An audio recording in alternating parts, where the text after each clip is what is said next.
Estamos aqui para mais uma aula de política das relações étnico-raciais afro-brasileira indígena. Meu nome é Caio Monteiro e vamos falar agora sobre alguns aspectos culturais dos povos indígenas e africanos do Brasil, ok? É o tema da nossa aula, ok? Aspectos culturais dos povos indígenas e africanos. Ou seja, o que nós podemos perceber, ou melhor, o que nós não percebemos e que é algo que é comum no nosso dia a dia. E o interessante é que nós não percebemos muitas dessas coisas. Vamos lá, então? Então, nesta aula, exploraremos diversos aspectos das culturas indígenas e africanas que muitas vezes praticamos sem perceber. Identificá-los é compreender sua relação com o nosso cotidiano de uma maneira de aprofundar o entendimento sobre as origens da nossa identidade. Pessoal, chega uma hora que essa separação de cor, ela perde total sentido dependendo da compreensão que você está buscando. E a gente vai ver, entender de forma simples nessa aula um pouco como é isso. Tá? Então, como poderíamos identificar das culturas indígenas do nosso passado, do nosso dia a dia? Não necessariamente do passado, mas no nosso dia a dia. Como é que a gente poderia identificar? Então eu vou ilustrar aqui de forma bem singela como isso acontece. E está marcado de negrito as palavras-chave que são fundamentais para essas características que a gente está falando aqui. Tá? Vamos lá então. Aspectos indígenas. Ao acordar e tomar no café da manhã, comer uma tapioca, aqui no Tocantins, ou no Nordeste, um biju, feito da farinha, da mandioca, acompanhada com suco de caju, ou seja, o consumo de frutas, a mandioca, as frutas. Então, no meio da manhã, entre o café da manhã e o almoço, fazer um lanche com mamão picado, acompanhado de um suco de abacaxi, ou seja, frutas que existiam aqui. No almoço, você pede um peixe, aqui é muito comum também na nossa região, mas é no Brasil todo, como, por exemplo, um filé de tucunaré. Quem nunca viu, pôde experimentar a carne do peixe tucunaré. Acompanhado de legumes e um suco de sálvia para reforçar a imunidade. Continuando, ao longo do dia. Depois do almoço, deitar numa rede para descansar antes de voltar ao trabalho. Tudo aspectos indígenas, entendeu? No fim do dia, antes de ir para a academia ou fazer exercício ao ar livre, tomar mais um suco, dessa vez reforçado de açaí com guaraná. Ou seja, é tudo que vem de uma sabedoria, de um conhecimento, de uma tradição indígena. Certo? Você pensa nisso? Eu vou tomar um açaí. Açaí é uma fruta típica do Pará. Até aí você pensa, o resto você não pensa mais. Mas quem conheceu o açaí? Quem trouxe o açaí? Não é aquele que descobriu comercialmente. É quem consumia o açaí. Como consumia? É claro que ele virou um produto comercial, de outra forma, com outro sabor, com outra textura. Mas ele tem uma raiz, tem uma origem, entendeu? Então, tudo isso está no nosso dia a dia. Faz parte do nosso cotidiano. E isso influencia a cor da pessoa, gente? Em nada. Entendeu? Então, assim, é um exemplo simples, pequeno, mas que vai ajudando você a compreender que segregação, separação, não faz muito sentido em uma identidade que está toda miscigenada. Uma curiosidade das redes. As redes foram, o uso delas aprendido, pelos indígenas, elas se tornaram, assim, a solução, por exemplo, nos navios da época, que eram cama, e era difícil ficar sobre a cama, em momentos em que o mar estava mais, né, estava revolto. Então, quando você coloca as pessoas em rede, não tem essa questão de você ficar sobre a cama ou não, até porque ela vai balançar. Né? Ou seja, não é uma forma rígida, né? Mais flexível. Continuando mais um pouco ainda, caso você não vai fazer exercício, você resolve uma feira no final do dia, quem nunca, né? Para tomar um caldo de tacacá com tucupi, né? Ou comer uma pamonha. Aí você fala assim, cara, isso é do Pará. Né? A gente vê isso em algumas cidades do Tocantins, vê nas feiras de Palmas, mas isso é do Pará. E daí se é do Pará? A gente não está separando os estados, a gente está vendo a influência de um povo, né? A influência indígena, ou seja, não é um povo, é uma grande miscigenação de povos também, os indígenas. Né? Mas a gente percebe aqui então essas influências, ou seja, e depois de um dia corrido, chegar em casa, tirar os sapatos e andar descalço e tomar um banho refrescante. Quem nunca ouviu falar que quando os portugueses chegaram aqui, estranharam ver os indígenas na água o tempo todo, de certo modo estavam ali se limpando, né? Se higienizando. Ou seja, a prática de tomar banho todo dia, até mais uma vez ao dia, entendeu? Veio de onde? Ok? Você sabia disso? Ou seja, seria um erro a gente tentar isolar aspectos culturais indígenas e o tornando artificial. Por exemplo, esse exemplo é muito bom. Ao se sentar à mesa, né, o chamado para você jantar em algum lugar, você vai estar diante de pratos e talheres e usar um guardanapo para limpar as mãos e a boca.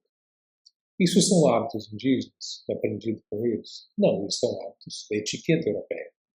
A etiqueta europeia que não era na Europa toda. Isso foi surgindo em alguns lugares específicos da Europa, na região da França, mas que depois, né, foi sendo mais difundido.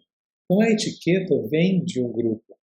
Agora, o prato da noite. Né, junto a esse hábito está sendo servido um caldo de carne com mandioca cozida. É um hábito que? Indígena. Então como é que você separa uma coisa da outra? Porque pessoas buscam radicalismos para querer preservar e isolar coisas que não são isoladas, que estão no nosso dia a dia. Entendeu? Ou seja, no estado do Tocantins, temos nomes que também são comuns para muitos de nós, como Carajá, Xambioá, Javaé, Xerente, Craô, Craô-Canela, Pinagé, Avacanoeira, ou o próprio nome do Tocantins, que vem de uma origem tupi, né, que significa bicos de tucanos. Ou seja, além das palavras, estão também as práticas, como a do artesanato. Né. No Tocantins ainda, que é um bom exemplo, um dos artesanatos mais conhecidos em todo o país, embora tenha ficado conhecido pelas mãos das mulheres quilombolas do Jalapão, né, que aí vem de uma outra fonte histórica, né, quilombo vem da população negra, na raiz desse quilombo, é aí que está interessante, né, está a presença do quê?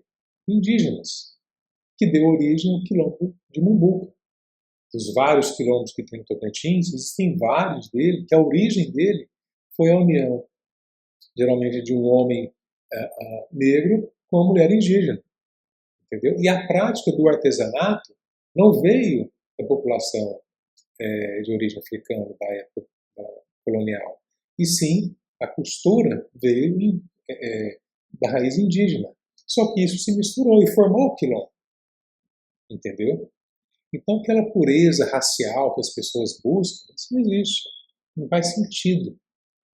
Perde a lógica quando você busca o entendimento dessa diversidade. Então, como poderia identificar, no caso agora, vamos buscar aspectos da cultura indígena no nosso dia a dia, né? Desculpa, não indígena, aspectos africanos. Vamos lá então. Ao acordar e tomar um café. Quem é que nunca tomou café preto, né, de manhã, acompanhado de cuscuz na manteiga? Muitos pratos indígenas se confundem com pratos africanos, tá? Existem algumas diferenças, né, na composição do prato, mas a origem acaba sendo a mesma, né? Ao sair para trabalhar, levar um pouco de manga picada como lanche no meio da manhã, né? Consumo da manga. Para o almoço, ir para o restaurante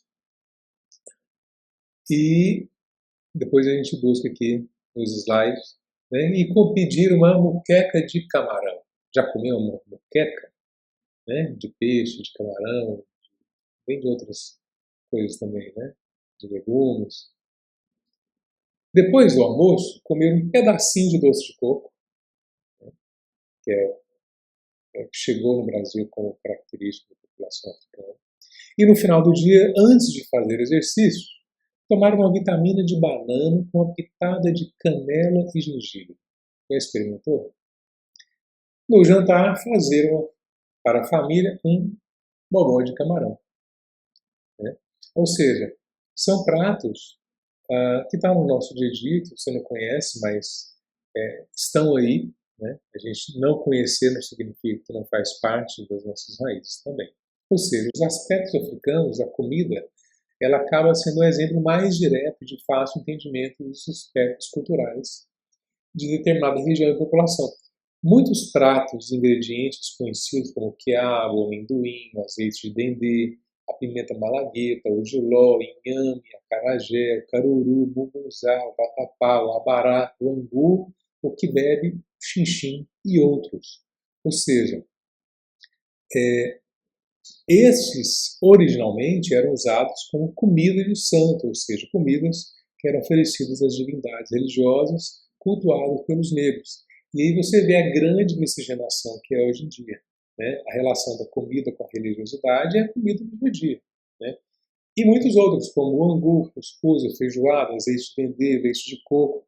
Né? Quando você viaja pela Bahia, pelo litoral principalmente, você vê muito disso. Né? Alguns tipos de pimenta, né? Algumas frutas mais comuns, como o tamarindo, né? A pimenta, a marula, assim como os utensílios de barro e madeira, que também era utilizado pelos indígenas. Então, gente, para fechar essa aula, é isso. A gente tentar separar é mais difícil que entender a compreensão que é formada de um todo. Né? Ou seja, não importa qual raça que você define quando você vai marcar uma ficha do IBGE. As suas práticas, elas não têm cor para isso. Né? Entendê-las torna a gente mais rico culturalmente, é interessante. Agora, eu vou fazer algo de forma artificial, né? Que é algo da prática só de indígenas, porque eu tenho uma raiz indígena. Nem os indígenas fazem assim. Por que você vai querer fazer isso? Entendeu? A evolução da tradição, ela se dá por mudanças também, né? Preservando as suas raízes, certo? Então, gente, como diz Monanga, ele considera isso um acontecimento transcultural. E Canclini, Nestor Garcia Canclini, diz que para unificar experiências diferentes, é substancial utilizar o conceito de hibridação, porque ele vai desmistificar essa ideia de identidades puras e isoladas. Né? Canclini escreveu muito sobre culturas híbridas, né?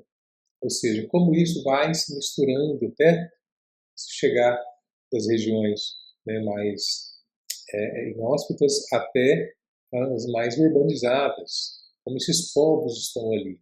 Né? Ou seja, é um processo transcultural, né, e de hibridação cultural, certo? É bom a gente ter essa clareza. Então, compreende-se então que a cultura e a diversidade são conceitos que têm sido adaptados ao longo do tempo. Então, ser cultural não é ser isolado, entendeu? A construção da diversidade cultural brasileira resultou que da união de diferentes civilizações. E nos últimos 524 anos, agora 25, né, tem se consolidado por meio de práticas comuns em nosso cotidiano. Se a ideia de um povo que se identifica hoje foi só do assassinato e da sua origem, não teria população brasileira. Entendeu? Por mais que tenha sido dolorosa, sofrida, atacada e desumana, que a gente não precisa nem falar o quanto isso foi no processo de escravização de um povo, no meio disso tudo veio também um povoamento de constituição de famílias, de outros povos, que foi se misturando e formando população. Anda pelo Brasil todo, você vê diferenças fenotípicas, né, da aparência da população brasileira. Por que isso se deu? Tem gente que é mais alto, que é mais baixo, tem cores diferentes, tonalidades diferentes, e você vai encontrando uma diversidade no Brasil todo. Essa compreensão da diversidade é interessante para essa disciplina, porque quando a gente vai entender as políticas das relações étnico-raciais, a gente tem que saber analisá-las também. Né? E vocês, como futuros professores, né, futuras professoras, que estarão aí assumindo não só a sala de aula, mas talvez algum cargo, talvez alguma direção, alguma coordenação, uma secretaria, né? Seja na escola, ou seja na SEDUC, ou seja, a gente lida com essas legislações o tempo todo. Né? E elas vão se alterando, se adaptando. Então, ter esse conhecimento é importante para a gente também no nosso dia a dia. Tá bom? É isso que eu queria falar nessa aula. Essas são as nossas referências, tá? Principalmente do Munanga e do Conclini. Tá? E, mais uma vez, desejo a vocês aí bons estudos e, estudar, viu, gente? Estude bem, tá? E estamos à disposição de vocês, tá? Um abraço.